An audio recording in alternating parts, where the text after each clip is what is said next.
नमस्कार दोस्तों, स्वागत करता हूं आपका फिर एक बार एक और कहानी के साथ जो कि हमें बहुत कुछ सिखाती है। दोस्तों, कहते हैं मानो तो गंगा जल, ना मानो तो बहता पानी। यह सब हमारे विश्वास पर निर्भर करता है। एक राज्य के एक छोटे से गांव में एक गरीब परिवार रहा करता था। उसमें सिर्फ 3 ही लोग थे, पति, पत्नी और एक छोटी सी बच्ची। वह परिवार आर्थिक तंगी से जूझ रहा था। पति की कहीं नौकरी नहीं लग पा रही थी। बेचारा यहाँ वहाँ बहुत धक्के खाता, लेकिन कुछ नहीं हो पा रहा था। छोटी बच्ची जब भी अपने दोस्तों, सहेलियों या आस पड़ोस में देखती थी तो सब लोग खुश दिखाई पड़ते थे। उनके घरों में सब ठीक लगता था, लेकिन हमारे यहाँ तो हर रोज़ परेशानी रहती है। बच्ची अक्सर अपने पापा से पूछा करती थी कि पापा, हमारे घर कब सब कुछ सही होगा। आलम ये था कि परिवार को कभी कभी भूखे ही सोना पड़ता है। जब भी बच्ची सवाल करती थी कि पापा हमारे घर कब सब ठीक होगा, तो उसके पापा उसे दूर एक पहाड़ को दिखाकर कहा करते थे, देखो बेटा, उस पहाड़ पर भगवान रहते हैं, तुम उनसे प्रार्थना करो, वो सब ठीक कर देंगे। वो छोटी बच्ची रोज़ प्रार्थना किया करती थी कि भगवान मेरे पापा की नौकरी लग जाए। कुछ समय के बाद व्यक्ति की सैनिक की नौकरी लग गई। घर में मानो खुशियाँ लौटकर वापस आ गई। सबको लगने लगा कि शायद अब सब कुछ ठीक हो जाएगा। आस पड़ोस में नौकरी की खुशी में मिठाई बांटी गई। लेकिन कुछ ही समय बाद उस राज्य में दूसरे राज्य ने हमला कर दिया और व्यक्ति को युद्ध लड़ने के लिए जाना था। व्यक्ति सैनिक की वेशभूषा में जाने के लिए तैयार था। बेटी ने पिता को गले लगा लिया और कहने लगी, पापा मत जाओ, मैं बहुत बुरी हूँ जिसने आपके लिए ऐसी नौकरी मांग ली। आप प्लीज़ मत जाइए। हम पहले की तरह गरीबी में कुछ कम खाए रह लेंगे, मगर आप मत जाओ। अपनी बेटी की आंखों में आंसू देखकर पिता ने कहा, नहीं बेटा, मैं रुक नहीं सकता, मुझे जाना ही होगा। अब तो इस राज्य के लिए मेरी जान भी चली जाए तब भी मुझे जाना होगा।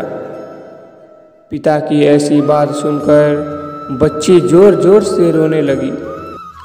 रोते हुए बच्ची ने एक चिट्ठी निकाली और अपने पिता को देते हुए कहा कि पिताजी, जब आप दूर उस पहाड़ पर जाओगे तो ये चिट्ठी भगवान को दे देना। बच्ची की बात सुनकर पिता मुस्कुराए और सोचने लगे कि बच्ची ने तो सच में मान लिया कि वहाँ भगवान रहता है। उसके बाद पिता ने वो चिट्ठी अपने बैग में रखी और युद्ध के लिए रवाना हो गया। उसके बाद अपने बाकी सैनिक साथियों के साथ युद्ध के लिए सब चल दिए। चलते चलते अब सब उस पहाड़ के नज़दीक पहुँच गए। वो पहाड़ दरअसल उस राज्य की सरहद थी। व्यक्ति ने सोचा कि अब आगे तो हमारे राज्य की सीमा भी खत्म हो जाएगी, उसके बाद क्या पता वापस आ भी पाऊंगा या नहीं। तो उसने अपनी बच्ची की उस चिट्ठी को पास ही के एक लेटर बॉक्स में डाल दी। लेकिन चिट्ठी डालने से पहले पिता ने उस चिट्ठी पर लिख दिया, माफ़ करना बेटा, यहाँ कोई ऊपर वाला नहीं रहता है, मैं तो बस तुम्हारा हौसला बढ़ा रहा था। उसे लगा कि ये चिट्ठी वापस घर भेज देता हूँ, उसे थोड़ा गुस्सा आएगा कि मैंने उससे झूठ बोला, लेकिन बाद में वो समझ जाएगी। व्यक्ति वह चिट्ठी डाल के आगे बढ़ गया। उसके बाद युद्ध शुरू हुआ, जो कि बहुत भीषण था। कई महीनों तक युद्ध चला। धीरे धीरे सैनिक मरते जा रहे थे। राज्य में खबर फैल गई कि हम युद्ध हार गए हैं और सभी सैनिक मारे गए। जैसे ही यह बात उस घर तक पहुंची, पूरे घर में मातम पसर गया। बच्ची और उसकी माँ शोक में डूब गए। बच्ची रोने लगी, बिलखने लगी कि ऊपर वाले, आपने यह क्या कर दिया? आपने तो मुझसे मेरे पिता को छीन लिया। दिन बीते, महीने बीते और तकरीबन 3-4 महीने के बाद दरवाजे पर दस्तक हुई। दरवाज़ा खोला तो एक पतला दुबला सा व्यक्ति फटे हाल, बहुत ही बुरी हालत में सामने खड़ा था। बच्ची ने पहचाना और दौड़कर अपने पापा को गले लगा गई और कहने लगी, पापा आप तो वापस आ गए। तो पिता ने बताया कि युद्ध के दौरान उसको दूसरे राज्य के सैनिक ने बंदी बना लिया था। उसको बहुत मारते थे, पीटते थे। वो जैसे तैसे खुद को वहाँ से बचाकर भागकर वापस आ गया है। अभी पिता की बात ख़त्म भी नहीं हुई थी, तभी डाकिया वहाँ पर आ गया। आते ही उसने बोला, वहाँ ऊपर युद्ध चल रहा था, इसी वजह से डाक पहुँचाने में देर हो गई। डाकिया ने वही चिट्ठी अपने झोले में से निकालकर उस व्यक्ति को दी जो उसने खुद अपने युद्ध पर जाते हुए डाली थी। व्यक्ति की आंखें भरी हुई थी और उसी लम्हे में उसने वह चिट्ठी पढ़ने की कोशिश की कि आखिर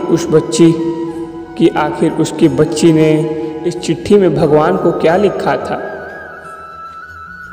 उसने जब चिट्ठी खोली तो उसमें लिखा था कि हे ऊपर वाले, मेरे पिता को युद्ध से सही सलामत भेज देना।